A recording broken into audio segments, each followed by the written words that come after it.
have a question that also have a confession and a story. Okay.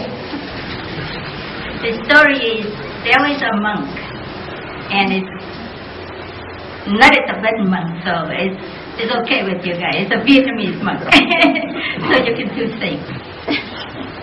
And then he asked me a question. One day he met a beautiful lady, young lady, and he fell in love. So he asked me, is that the attachment that I should be attached to? Should I go ahead, get out, marry her, have to hold, and to love and to respect, and most importantly, to worship her, because I meditate on it. And I found that I feel that in the past life, I was a wandering dog, a stray dog.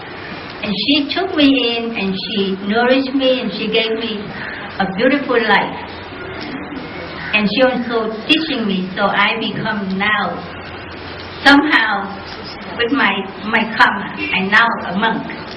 So I wanted to marry her, and to not only to love, but to worship her, and to pay off her deed, so that I can wear off my karma. Now if I don't do that, and I detach it, my karma will then attach to me for maybe it happen next life and the life after that. I see. So I have a confession. That's the story. The confession is, I feel sometimes the same. I do not meet a guy that I wanted to give up my vows, but I do love my daughter, and I do love my children. I do love my dog. And I feel as though with my dog, the karma will wear off when they die. My daughter karma with me will wear off when she say, Mom, I can stand you. And then my grandson, the karma will wear off when he said that he doesn't have the time for me. So should that's a confession. The question that he asked me, I told him that I could not answer because I don't have enough education to make the educated guess. So I will ask my teacher.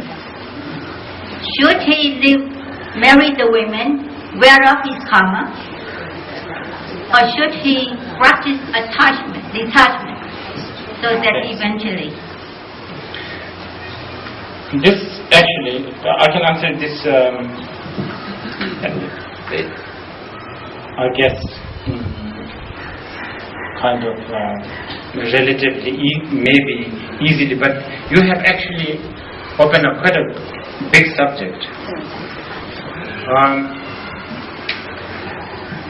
The understanding of the karma is really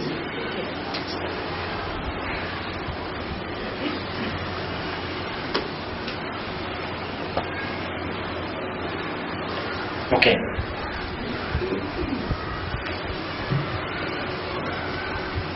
Teaching karma is much more difficult than teaching emptiness. First of all, I want to tell you that teaching karma is much more difficult than teaching emptiness.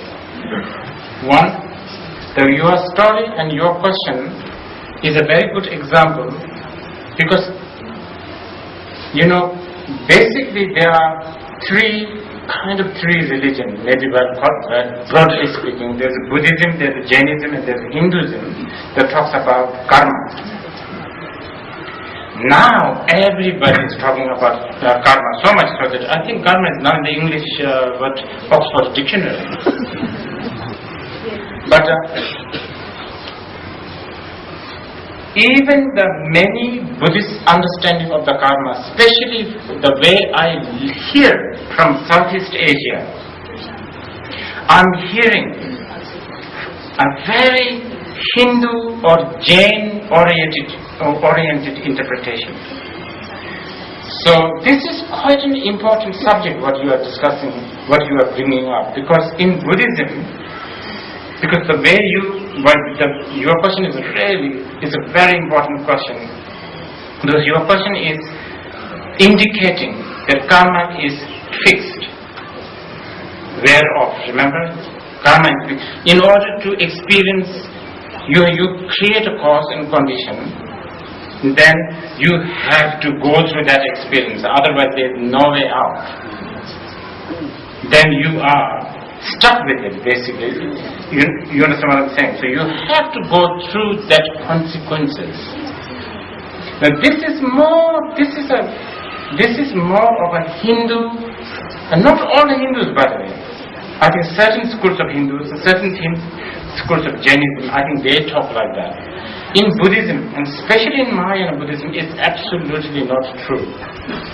Because this monk, I'm now going back to your example, this monk, he can actually exhaust his karma by becoming monk and continue becoming monk and even dedicate the merit for exhaustion of this girl's karma without needing to marry or repay his kindness. So, because if you don't assert that, you are, because we have to be careful here, because then you will end up asserting predestined situation. If you believe in a predestined situation, it's quite dangerous, especially within the Buddhist philosophy. Now, I have to qualify this. Sometimes there are questions like, you see, karma is basically like cooking egg. You know, pot, water, fire, boil, cause, condition, no obstacle such as goat walking over it. Then egg will be cooked. Even you say egg will not be cooked. Egg will be cooked. Right? Now your question is more like this. Your question is, egg is 99.99 cooked already. Now, this is difficult to reverse. Generally difficult. This is where we have to bring the tantric stuff. If you bring the tantric stuff, yes, even if 99.99.99 cooked, the tantric master can reverse everything. So this has to be like that. Otherwise, what's the point of practicing Vajrasattva? What's the point? Okay, we have created so many bad karma in the past. We have to go through the consequences anyway. So might as well not practice anything. So this is actually very good that you brought it up. Thank you.